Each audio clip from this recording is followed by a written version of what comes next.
Last week in Michigan politics, the weather's warming and construction season is only getting closer.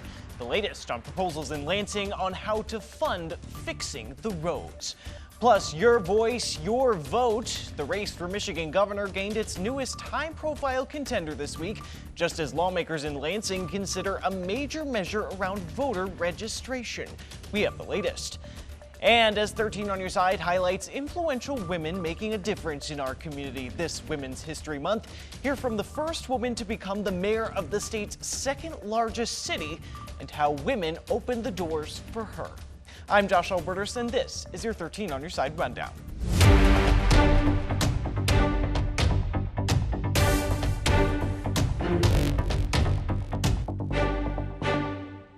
And we begin with your voice, your vote. Lieutenant Governor Garland Gilchrist is officially running for governor. Gilchrist now joins a packed governor's race. Entering as a Democrat, he faces Genesee County Sheriff Chris Swanson and current Secretary of State Jocelyn Benson as high-profile contenders in a primary race. He also competes potentially against Detroit Mayor Mike Duggan, who is running as an independent. Senate Minority Leader Eric Nesbitt is also running as a Republican. Gilchrist is a Detroit native and University of Michigan alum who made a name for himself by running with Governor Gretchen Whitmer in 2018. He says his campaign will focus on expanding affordable housing and improving access to health care, including mental health. And turning to the Michigan Supreme Court, a newly approved Chief Justice will take her seat after the current Chief Justice steps down later this year. The Supreme Court justices unanimously selected Megan Kavanaugh to succeed Elizabeth Clement as Chief Justice on Thursday. Clement announced her intention to retire in February, saying she intended to step down before the end of April. Governor Whitmer will have the opportunity to appoint a justice to fill Clement's seat until 2026, when an election will be held to fill the seat for the next term. Kavanaugh is backed by Democrats and is also up for re-election in 2026. At the state capitol, the latest plan to pay for fixing Michigan's roads without raising taxes. Republican lawmakers introduced their proposal after Governor Gretchen Whitmer's budget called for $3 billion of investment to Michigan's roads. 13 on your side's Micah Cho shows us what happened this week in Lansing. Yeah, according to House Republicans, no additional taxes whatsoever. Rather, it's eliminating the sales tax on fuel and then reallocating those funds over to the roads and transportation. On top of that, we're staring down a road funding cliff. It will only make things worse. Tuesday afternoon, the Michigan House Transportation Committee continued its work on the Republican version of the road funding plan that they say won't raise taxes. Taking all the sales tax off of fuel and replacing it with a revenue-neutral fuel tax that would stabilize those funds and put more funds into the road system. The Republicans plan to invest over $3 billion into roads by transferring the 6% sales tax on fuel and putting it into transportation with House Bills 4180 through 4187. That's slightly different than Governor Gretchen Whitmer's plan announced last month that would tax the marijuana industry and corporations that do business in Michigan. You know, the governor stated in her State of the State that she wants to fix roads, and we're with her 100%. I think where we differ is in how we fund that. Our plan has no new taxes other than replacement revenue neutral. It takes things away that people are skeptical of and puts those dollars where they feel them, right at the end of their driveways. Yeah, and just to recap, these are House Bills 4180 through 4187, and the committee said earlier today that they are waiting to hear more testimony next week. For now, in Lansing, I'm Micah Cho for 13 on your side. A proposal to reduce the state's income tax rate is moving forward after advancing from the House Finance Committee. If passed, it would immediately reduce the state income tax rate. In 2023, state law triggered the rate to drop to 4.05%. when general fund budget revenues grew faster than inflation. A year later, Governor Whitmer allowed the cut to expire, causing the income tax to return to the current rate of 4.25%. If the bill makes it through the House, it would then go to the Democratic-controlled state Senate for a vote. And some lawmakers also proposing a state tax credit to help working families pay for childcare. The plan was announced this week by Senate Democrats in what they feel is an effort to improve life for working families. 13 on your side's Julia Gorman talked with a mother of 2 kids in full-time childcare and has the story on this proposal. Oh, goodness. Kelly Phillips and her partner are parents to 2 adorable little girls, 3-year-old Lizzie and 5-month-old Natalie. Somebody doesn't like naps. No? You. Kelly and her spouse both work full-time, and both girls are in full-time childcare. It's a huge expense. In the roughly 3 years since Lizzie was born to now Natalie joining the family, We definitely see like a bigger cost with everything. that's why Michigan Senator Kevin Hertel is proposing a new $5,500 tax credit for working families who have kiddos under the age of 3. Families like Kelly's. I've experienced it in my family. Daycare is incredibly expensive. It forces families to make very difficult choices about returning to the workplace. If we really want to grow our population here in the state of Michigan, which I think is a goal that we all share, we have to focus on things like this that allow families to live and grow here in the state. Kelly tells me she likes the idea, not only for how it would help provide for her children, but also her own well-being. Being a parent is a lot, and budgets are just the talk of everything right now. So wherever we can save a little bit of money is super helpful. Your ability to take advantage of this new tax credit would be based on the existing earned income tax credit. As we look at ways to open up more slots for childcare across the state and provide more funding so that families have access to it, we hope that will allow more people to come into the field, and there will be positions available for people that want to do this work. And we can grow the amount of slots available across the state. This new credit is in the very early stages of becoming a reality. Next is introducing actual bills in the state Senate. It's legislation families like Kelly's could use sooner rather than later. To be getting some money from the state would be really beneficial for stretching our already tight dollars. State lawmakers are looking into updating what's required for someone in Michigan registering to vote. While some feel the changes would make elections more secure, others say they would be unnecessary roadblocks to voting. The next presidential election may still be years away, but how you'll register to vote is already top of mind in Lansing. The joint resolution is adopted. Tuesday, a state House committee moving forward a joint resolution brought by Representative Brian Posthumus of West Michigan. It would require people to provide documentary proof of citizenship in order to register to vote and have their vote cast. Voters will verify their citizenship either upon registration or before they vote. The Secretary of State will be required to establish a systematic process to verify a voter's U.S. citizenship. It will not make it harder to vote, but it will make it harder to cheat. It would also close what some feel to be a loophole in verifying a voter's ID at the polls. Currently, a voter can fill out an affidavit at the voting booth swearing to their identity. But under the proposed changes, if they do so, the ballot wouldn't be counted unless they provide photo ID within 6 days of the election. This House Joint Resolution will simply put in place some common sense that says you have to prove you're a United States citizen if you intend to vote. But as the proposed constitutional amendment made its way out of committee, some Democrats pushing back. And we can all agree that only American citizens should be voting in our elections. But this resolution does not accomplish this. At a news conference early Tuesday, Democratic lawmakers saying the change would disenfranchise many voters, including those with less access or transportation opportunities to obtain and provide proof of citizenship. Imagine living in a rural county where your township or county clerk where you might be able to obtain those vital documents isn't open every day. Imagine having to try to obtain those documents in a timely manner in 7 days so that you are allowed to stay on the voting rolls. That proposal is now on its way to the full House, it was expected.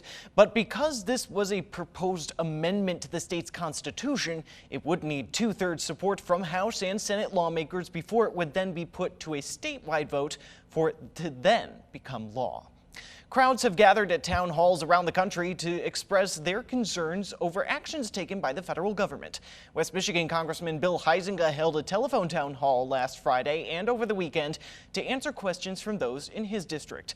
This came as some have expressed frustration that, in their view, there haven't been enough in-person town hall opportunities in the district, and as Politico had reported that the chair of the National Republican Congressional Committee had advised House members to hold off on in-person town halls. But still, Huizenga took some questions about concerns over his role and performance and the new Department of Government Efficiency, or DOGE. Take a listen to what one person asked and how he responded in part. I've got a lot of angst, and I'm hoping the Congress will stand up and say, yes, you are allowed to do this, Mr. President. No, Mr. President, this has to go through Congress.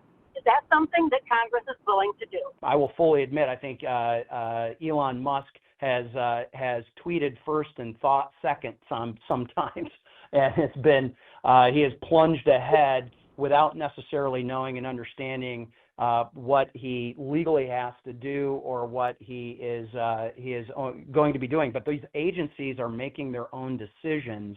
They're not DOGE's decisions. DOGE may have suggestions on that, but they are not in charge of that. Huizenga mentioned that the telephone format, allowed them to reach tens of thousands at a time, he said, trying to cover bases. He also acknowledged he knew it may not be the preferred format for some who he theorized would want to cause disruption. Protesters upset with the Trump administration held a protest this week targeting the interests of Elon Musk. It happened outside West Michigan's only Tesla dealer on 29th Street. 13 on your side's Kelly Lichter spoke with some of the people involved on what they hoped to accomplish.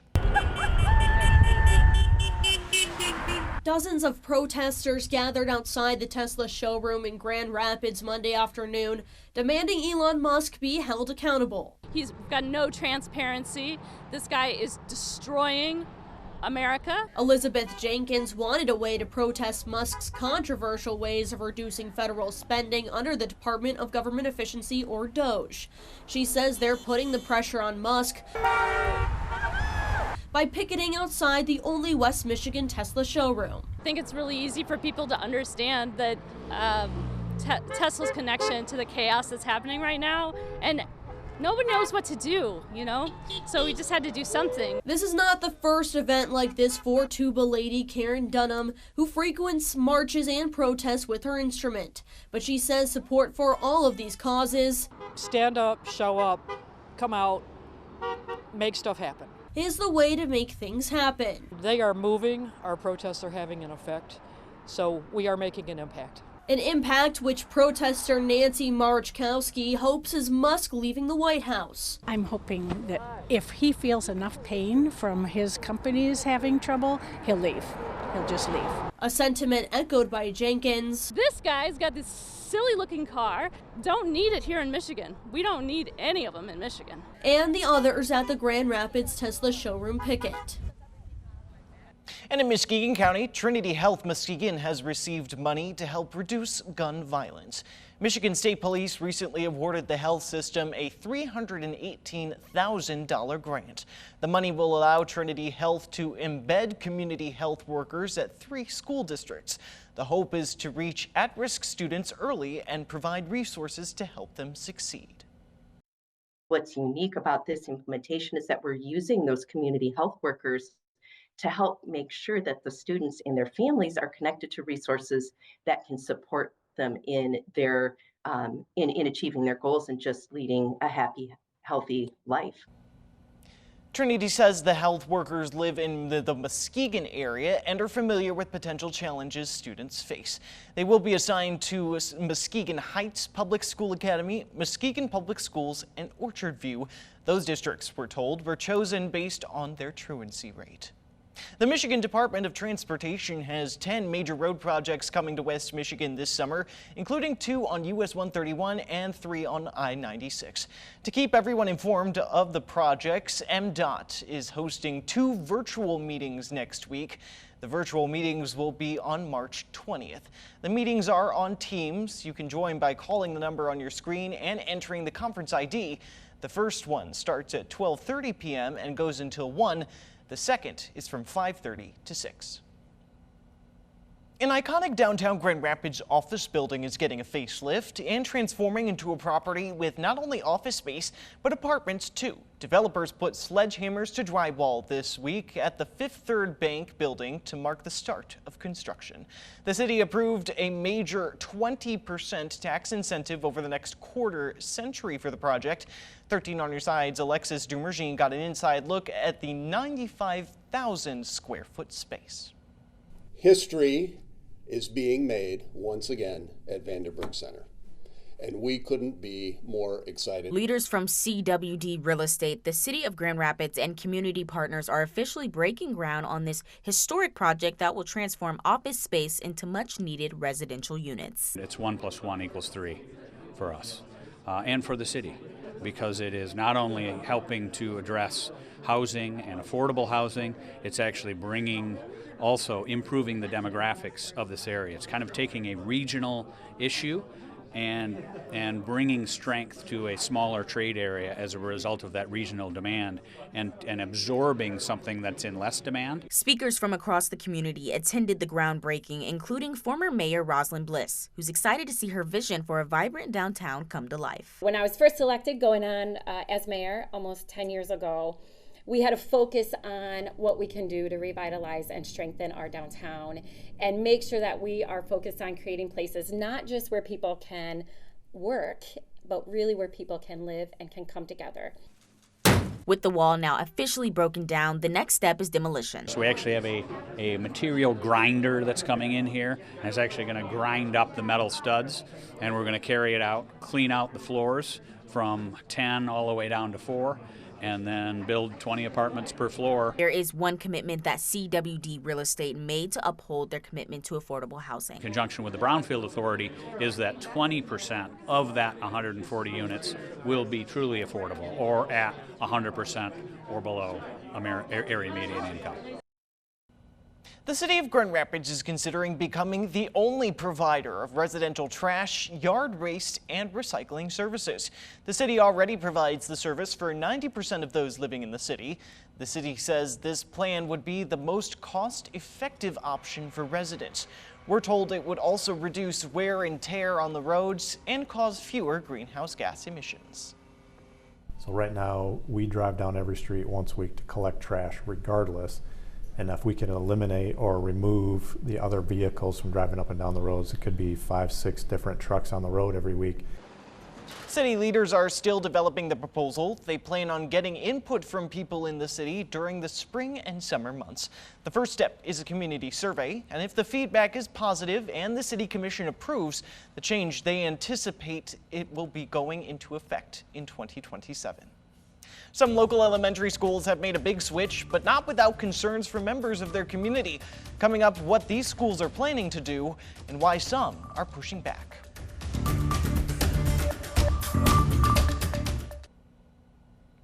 Governor Whitmer this week announced pre-K enrollment in Michigan is the highest it's been in more than a decade. Whitmer made the announcement at an early childhood center in Livonia. She said more than 47,500 kids are enrolled in the Great Start Readiness Program. That's about 56% of 4-year-olds. Whitmer said it's estimated families enrolled in the program can save as much as $10,000 per year in childcare costs. A local university confirming to us Friday scholarships it has offered are now under federal investigation as the Trump administration has sought to dismantle diversity, equity, and inclusion efforts. This confirmation comes after the Associated Press had reported more than 50 universities nationwide were being investigated for alleged racial discrimination. Grand Valley is one of 7 the AP says are being investigated for either awarding impermissible race-based scholarships or running a program that segregates students based on race. The department, according to the AP, did not specify which of those 7 was the one allegedly running that segregatory program. But in a statement to 13 on Your Side, GVSU made no mention of being investigated for such a program, instead clarifying, quote, GVSU has received notice that the U.S. Department of Education's Office for Civil Rights has opened an investigation reviewing 11 scholarships available to Grand Valley students. We are reviewing this communication and will respond as appropriate. Grand Valley State University is committed to maintaining an inclusive environment while complying with all applicable laws. 2 West Michigan elementary schools are converting to early childhood learning centers after their school boards approved the redevelopment plans, but not without controversy. Parkside Elementary School in the Rockford Public Schools District and Mary A. White Elementary School in the Grand Haven Area Public Schools District are set to become early learning centers. Both school boards voted to approve the plans last week, despite some organized pushback from members of both communities. Parents voicing concerns regarding transportation, notice time, and the school board breaking trust they felt with families. In Rockford, parents expressed their disappointment after the approval was finalized by the board. And we recognize the emotions that will come with this decision: frustration, sadness, and uncertainty.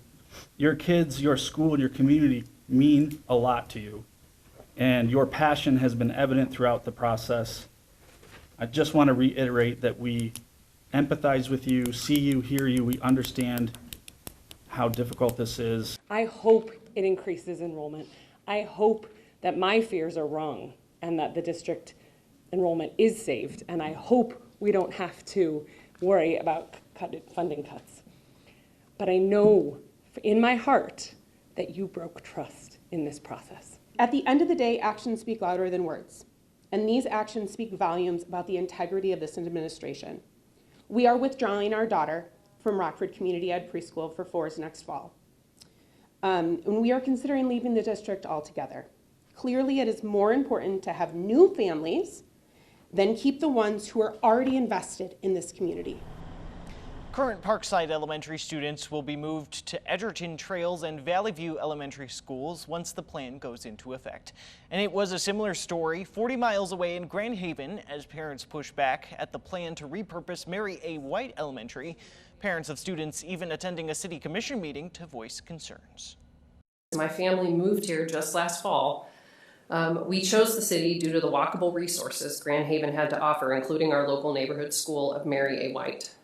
Losing this walkable neighborhood school risks pushing young families out, impacting home values, further exacerbating the district's decreased enrollment, and making our city less accessible for those who do not have means to transport their children across town. The city council told residents they have no direct control over the school district, and just days later, the school board approved the plan with a vote of 5-2. The timeline for Mary A. White Elementary's conversion into an early childhood learning center as of earlier this week had not yet been announced. And in Ottawa County, voters in that county and Allegan County will decide on a millage proposal to support special education in May. Ottawa Area ISD, which serves over 45,000 students across dozens of districts, put forth the millage proposal. The millage is a renewal of an existing one, plus a small increase. If passed, it will cost homeowners about $174 a year for every $100,000 of taxable valuation of their property. It would generate an expected $4.5 million in 2025 that will contribute to the funding needed for special education services. Ottawa Area ISD said voters have approved similar millages 5 times in the past. Election Day is set for May 6th.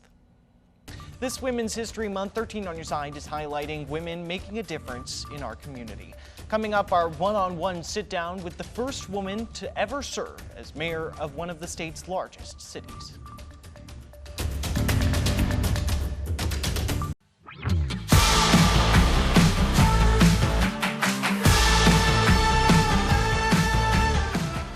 During this Women's History Month, we're highlighting women in West Michigan who are making a difference. And this time, that was Grand Rapids' first female mayor, Rosalind Bliss. 13 on Your Side's Aaron Sullivan sat down one-on-one with the former mayor to take a look at her career and how women opened the doors of opportunity for her. Think about the women who helped you, supported you, mentored you, and and find other women to do the same. After holding the title of Grand Rapids' first woman to serve as mayor, Rosalind Bliss is enjoying a break after finishing up her 9-year term. I'm just so proud to call Grand Rapids home and to be a Grand Rapidian, and now get to just enjoy our city, not with my mayor hat on, but just as a resident. As she reflects on her years in office, Bliss feels gratitude to the women who helped her reach her fullest potential during her career. I never thought I would run for office or be mayor, or that just wasn't, I always tell students, like, never say never. Like, your life is this incredible journey and doors will open, and you can't even in this moment anticipate what those doors will be. While growing up, Bliss knew she wanted to leave Michigan's Upper Peninsula and venture off to college, away from Michigan's snowy climate. I knew I wanted to get out of the snow for a whole host of reasons. And so I applied to all Southern schools, went down to University of South Alabama, and got a degree in psychology and criminal justice. But she didn't know where to begin or how to get there until she was a sophomore in high school. Actually had an incredible 10th grade teacher, Mrs. Font, who was kind of like, she still is like a mom, second mom to me. She helped me apply for colleges, started thinking about colleges, helped me with my FAFSA form, which was even hard to do back then. Bliss says her teacher opened her eyes to the world of opportunities beyond the Sioux. Font, I would sit in her room after school, and I just got to know her and just fell in love with her. Like, you have no idea the impact you can have on somebody's life in a moment, just by believing in them, sitting with them, helping them see that the world can be so much bigger than what they see in front of them. And I think that's what she did for me. That door of opportunity allowed Bliss to further her education, which led her to start her career back in Michigan. I worked at the Children's Hospital in a small clinic called the Child Protection Team. And I just started getting really involved in community. And it was through that work that I was doing in community that I got to know this group of women in Grand Rapids, older than me and incredible mentors to me, who encouraged me to run for office. Bliss managed to achieve quite the list of accomplishments during her term. She's proud of her active support for local business districts, furthering development downtown, and restoring the Grand River Rapids. Just been so surreal, but also I'm so proud of the work that we've done in our city. And it's not just me. I mean, I've been able to work with incredible people across the community to move forward a whole host of priorities. Today, Bliss strives to open doors of opportunities for young women who were once in her shoes. I would not be who I am today or where I am today if it wasn't for a whole list of women who said yes when I asked them something, or who just saw something in me that I didn't see in myself, that believed in me when I didn't believe in myself, who encouraged me when I needed to be encouraged to walk through a door, right? So carry that on, pay it forward, find those women who need support and support them. And that's the rundown for your week in Michigan politics. Be sure to keep up with all the top political stories of the day, both on air and online at 13onyourside.com. We'll see you next week.